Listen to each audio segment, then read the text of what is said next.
Jefferson Davis was born in Fairview, Kentucky in 1808 to a slave-owning Southern family.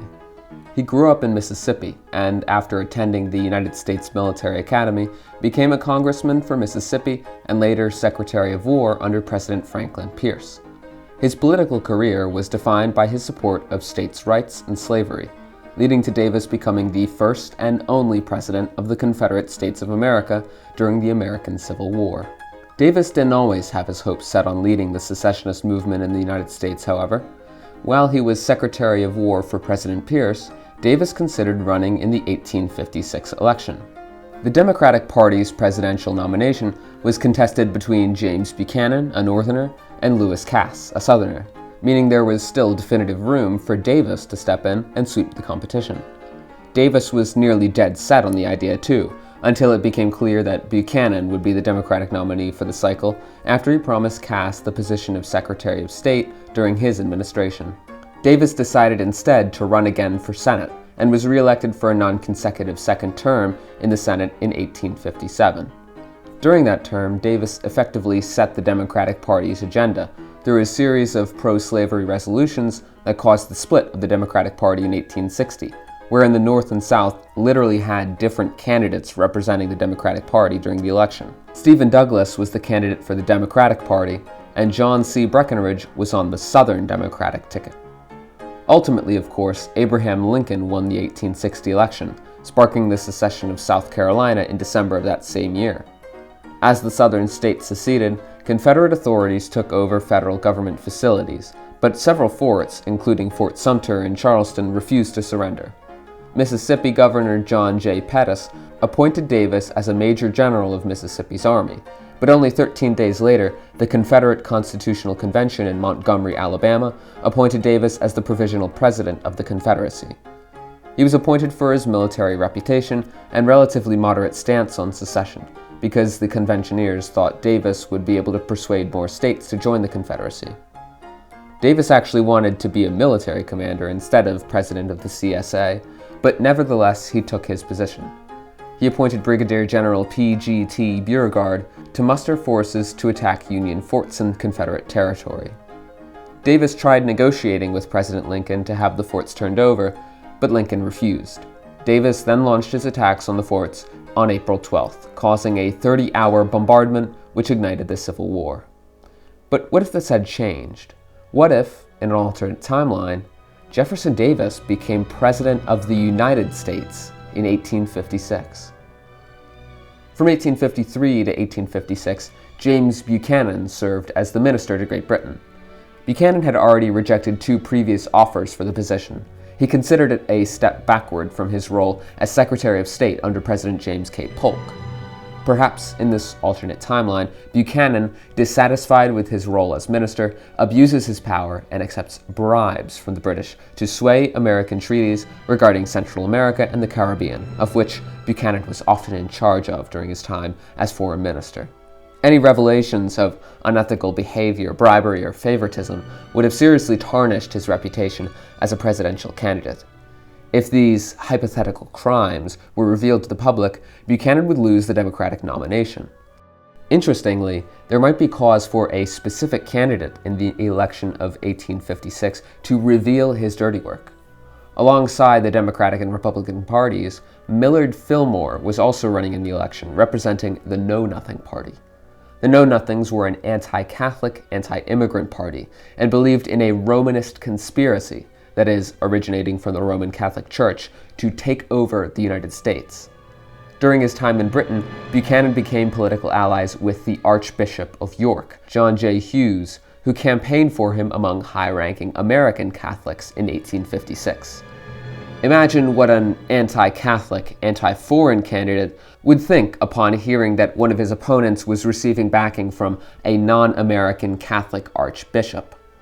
Needless to say, Fillmore would do anything he could to spread news of Buchanan's scandal, knocking him out of the race and leaving a short-lived power vacuum in the Democratic Party. From there, it would be up to Davis to outbid Lewis Cass. Davis would receive the nomination with support from the Democratic senators who feared Cass's much more radical views would turn away moderate Northern Democrats. Davis would be up against Republican John C. Fremont and the previously mentioned Know-Nothing candidate Millard Fillmore. Buchanan's scandal would surely hit the Democratic Party hard. Unlike Buchanan, Davis would not carry the election with a great majority. It would likely be an incredibly close election, with the bulk of Davis's support coming from Democratic stronghold states in the South. The greatest hit to the Democrats would be the loss of Pennsylvania, which would flip Republican. Buchanan was Pennsylvanian, but with him off the ticket, the Pennsylvanians would be less inclined to vote Democrat. Additionally, the Know-Nothings, given that Fillmore would undoubtedly use his expose of Buchanan as a campaigning point, would gain some ground in New England and the mid-Atlantic states, carrying Delaware and Rhode Island. They would see success in Massachusetts, but not enough to sway the state out of Republican hands. The electoral votes from the Know-Nothings would nonetheless be enough to allow Davis to win with a humble majority, making him the 15th president of the United States, with John C. Breckinridge as his vice president. Davis's time in office would reflect his time as Secretary of War and his ambitions in American expansion in the Caribbean. While Buchanan had ceded the British more control over the Caribbean as foreign minister, Buchanan would reverse these measures, subsidizing American sugar plantations in Cuba, Puerto Rico, and Hispaniola. This move was not dissimilar to the course of action taken to court Hawaii into the American sphere of influence. In Hawaii, American plantation owners quickly became wealthier than their Hawaiian counterparts. They mingled with the ruling class of Hawaii and were granted autonomy that allowed the U.S. government to eventually supplant the Hawaiian monarchy and govern the islands. In Cuba and Puerto Rico, similar moves would be made. American plantations would spring up, Davis would extract from the Spanish diplomatic concessions and protections for the Americans living in the Caribbean, and these concessions would allow the American landowners to expand their control over the political ruling class of Cuba, attempting to pry Cuba, one of the only colonies which remained loyal to Spain during the revolutions of the 1820s, from Spanish rule. Cuba was unique among the slave-owning regions of America, as it had a system called cortación, which was the act of buying oneself out of slavery. Such practices weren't uncommon in the United States, but the ability to purchase one's own freedom was never actually codified into law, as it was in Cuba. Rather, it was based on negotiations between the slave owner and slaves. The first challenge Davis would face during his administration would be the Bleeding Kansas crisis. In the Kansas Territory, which had not yet received statehood by 1956, there was an ongoing debate over whether Kansas would enter the Union as a free state or a slave state. In 1854, the Senate passed the Kansas-Nebraska Act, which repealed the Missouri Compromise of 1820 and allowed for the possibility of slavery in territories north of the 36th parallel, where it had been prohibited before. As settlers from both slave and free states flooded into Kansas, often with the backing of organizations such as the New England Emigrant Aid Company and the Missouri-based Blue Lodges, violent clashes erupted. These conflicts were incredibly violent, with raids and guerrilla warfare plaguing the territory. In 1856, abolitionist John Brown led the Potawatomi Creek Massacre and the Battle of Black Jack, which were coordinated attacks against pro-slavery militias. As a result, President Davis would take note, sending in the National Guard to Kansas and Missouri to restore order. Initially, in the face of John Brown's disturbing massacre of pro-slavery forces, Davis's National Guard would align themselves with the anti-abolitionists. Davis would support the Lecompton Constitution, a pro-slavery constitution which would bring Kansas into the Union as a slave state. Quickly, however, Davis would backpedal, realizing the abolitionists constituted a majority in the territories. Regardless, more violence would break out, escalating the situation. Davis's flipped stance would outrage his voter base, but would do nothing to appease the abolitionists who still harbored a great disdain for Davis and the Southern supporters of the Lecompton Constitution. Eventually, however, Bleeding Kansas would calm down, and the territory would be admitted as a free state. During this time, the Panic of 1857 hit in the United States and caused Davis's administration to have to shift focus to economic recovery. The Panic was a financial crisis that was triggered by the rapid overexpansion of the economy during the Second Industrial Revolution. Railroad construction, land speculation, new banking systems, and easy crediting requirements caused bubbles that burst in 1857. Davis's administration would, in the face of the crisis, prioritize measures to support agricultural producers. He would not employ tariffs against foreign products because the Democrats were typically against protectionist policies. The panic would drag on, hitting the northern states especially hard due to their industrialized nature, but still affecting the South, which was reliant on a strong northern economy to purchase their agricultural products. Because of this symbiotic relationship between northern industrialists and southern plantation owners, slavery as an institution became less profitable as the recession spiraled. While this was happening, Cuba and Puerto Rico were facing similar declining profitability. American sugar plantation owners held a monopoly over the crop, eclipsing Spanish and Cuban landowners and using their monopoly to ensure the continued stability of their trade. Spain herself was in the midst of political upheaval as Francisco Amero Peñaranda, a moderate conservative, took power and opened the door for liberal reformers to initiate a governmental gridlock. The moderates in Spain, who typically ended periods of gridlock, were now split between moderate conservatives, who supported Peñaranda's policies, and moderate liberals, who sided with Unión Liberal. Queen Isabella II soon sacked Peñaranda and replaced him with Francisco Javier Isturiz, a moderate liberal who received no support from the conservative majority government, leading to another period of gridlock. The patterned lack of effective Spanish rule in Iberia trickled down to the remaining colonies, preventing a response to the recession in Cuba, Puerto Rico, and Hispaniola.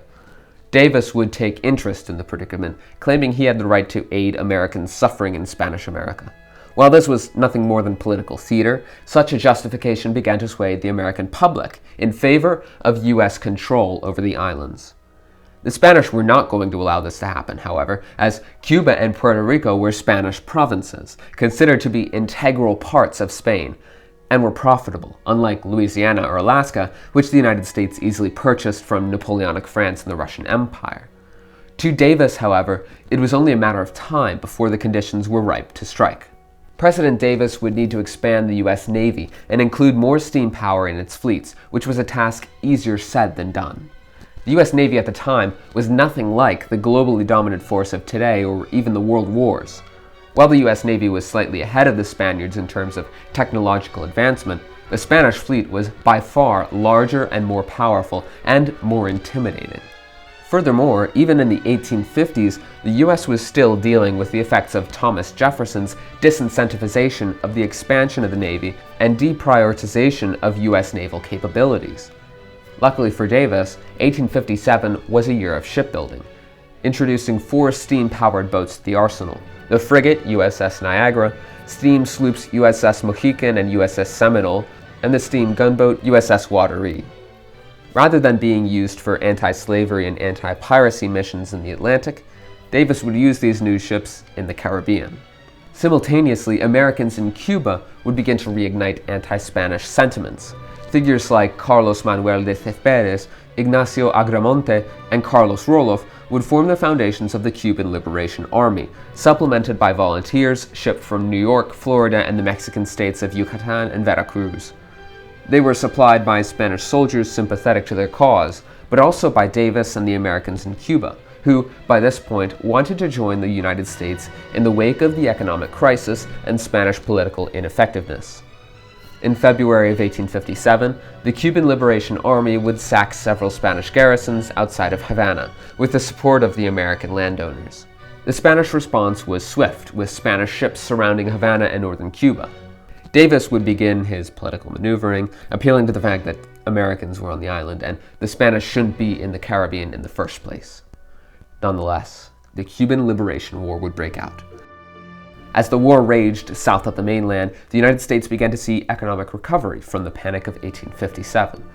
It was only a matter of time, Davis assumed, before things would turn around.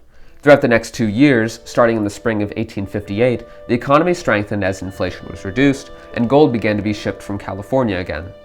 While northern industrialists continued to argue for more tariffs and protectionist policies to prevent a repeat of the panic, Davis continued in a more laissez-faire fashion, with support from his southern base. With the economy mostly repaired, Davis understood it was time to make some concessions to keep the country together and win a second term.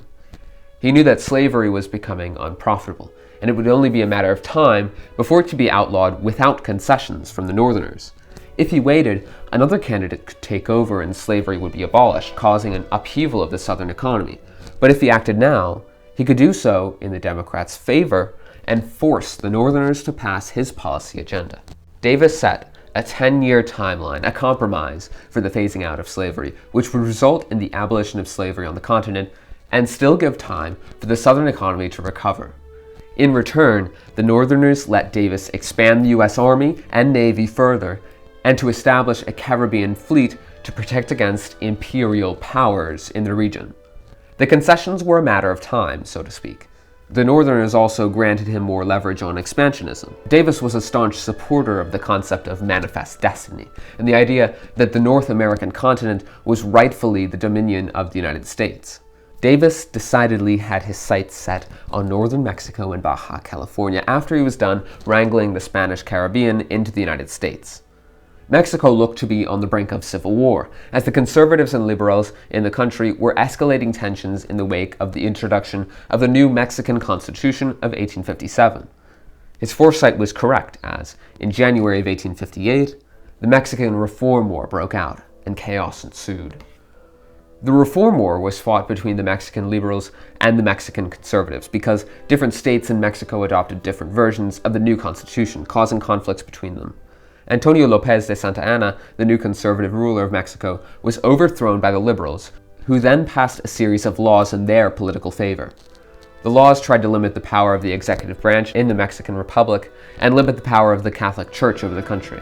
The liberals expropriated church property and reduced the power of the Mexican army in an attempt to create a secular liberal state. The conservatives, who were Catholic, largely held ties to the old monarchy of the Mexican Empire, and who had varying degrees of control over the Mexican army, were obviously outraged at these reforms.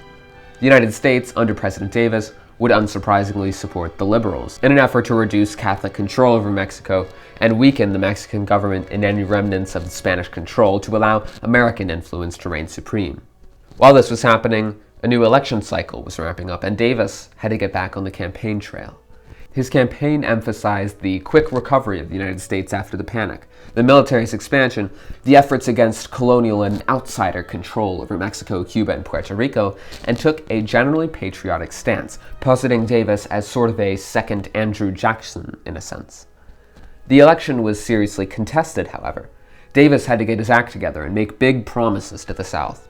Since the clock to abolish slavery had been set by his administration, many in the South, especially the wealthy and influential landowners, saw his administration as one of betrayal. Southern Democrats would attempt to put forth their own candidate, Lewis Cass, to run against Davis.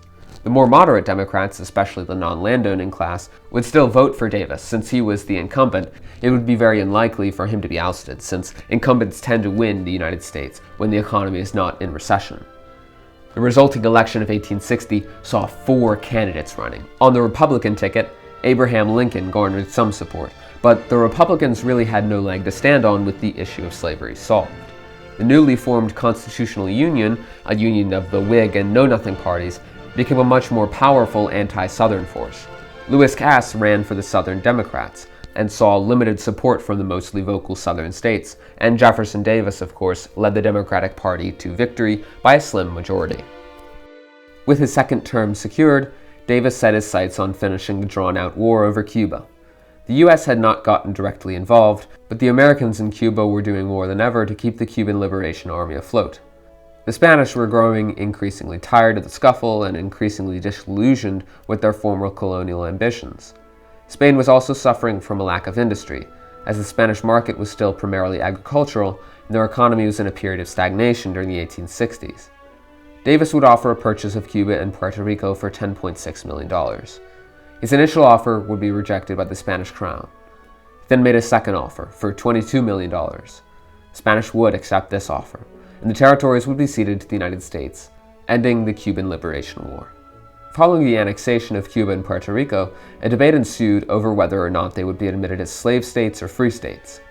Regardless of how they were admitted, slavery would be abolished within the decade, so the fight for slavery in the Caribbean was not necessarily of the greatest importance. Nonetheless, it was clear that the profitability of sugar plantations on the islands would dictate their entrance as slave states. In an effort to compromise with the North, Davis would propose that the territories of Minnesota, Kansas, and Oregon be admitted as free states to balance Cuba and Puerto Rico.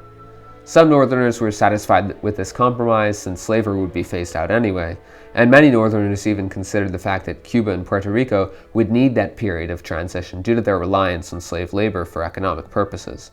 Others, however, were concerned that admitting Cuba and Puerto Rico as slave states would perhaps allow the Democrats to backpedal on Davis's promises and just ignore the 10-year agreement. The argument was not at the forefront of American political consciousness, however, and Cuba and Puerto Rico were admitted to the Union as slave states. What was at the forefront of America's mind was how the introduction of a large minority of Latinos and Spaniards via Cuba and Puerto Rico would affect the country.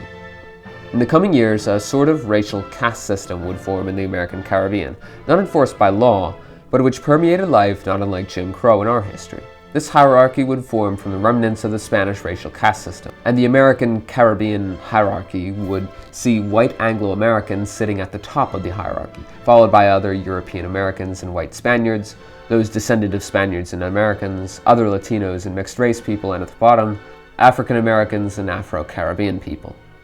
This racial hierarchy became the foundation for life in American Cuba, and would unfortunately influence policy in the state, obviously reinforcing the segregation and discrimination of minorities. Apart from the new states of Cuba and Puerto Rico, the U.S. had a new region in its sphere of influence, the Dominican Republic, which was in an interesting predicament. What we now know as the Dominican Republic would be under de facto American control, despite having an independent revolutionary government since 1856. It was not seen as profitable or worth becoming a territory of the U.S. as Cuba and Puerto Rico had been, and since the Dominican government had legitimate control, there was no need to reinvent the wheel there. A handful of Southern Democrats in the United States would support the extradition of former slaves to the Dominican Republic after slavery was phased out, akin to American plans in Liberia, but this idea just never saw support from Davis or really anyone in the States. The Dominican Republic would simply be propped up as another revolutionary democratic government in the American zone of influence. Even with all the semantics of integrating new territories into the Union, Davis had his sights set to the south. He wanted to exploit the Mexican Reform War further and annex the territories in northern Mexico and Baja California. Already the war was prolonged with American influence getting involved, and now all Davis needed was an excuse to send in American troops and occupy the territories. It was only a matter of time and patience. Davis found himself in the Oval Office, poring over telegrams and documents about his proxies on the liberal side of the war in Mexico. The silence in the room was broken only by the creak of his chair. He sat up and turned to face the window behind him, staring out toward the D.C. sunset. Davis thought for a moment about his legacy. Perhaps he would be seen as an expansionist, the man who opened his arms to Cuba and finally brought the Caribbean into American arms. Perhaps he would be seen as an abolitionist, even in spite of his history and personal views about slavery. Perhaps, though, Davis halted a moment and lifted his hand to his forehead. Perhaps his legacy would end with a country more divided, one split into a plethora of political parties, racial castes, and regional influences. Perhaps, though Davis had maintained peace in the Union, this fragile peace was the harbinger of impending upheaval. A matter of time and patience to achieve his goals, yes, but also to determine the effect of his legacy. Thank you so much for watching. If you're new to the channel, welcome. We have new videos like this one every week, so be sure to subscribe and stay tuned. A special thanks to everyone who has donated to us on Patreon and through channel memberships on the main channel. Support from our patrons and donors helps make regular videos possible, and every donation goes a long way to keeping our channels going. If you can't donate anything, please consider subscribing on here and on our main channel and sharing this video to help out. Thanks again, and we'll see you in the next video. Mr. Z out.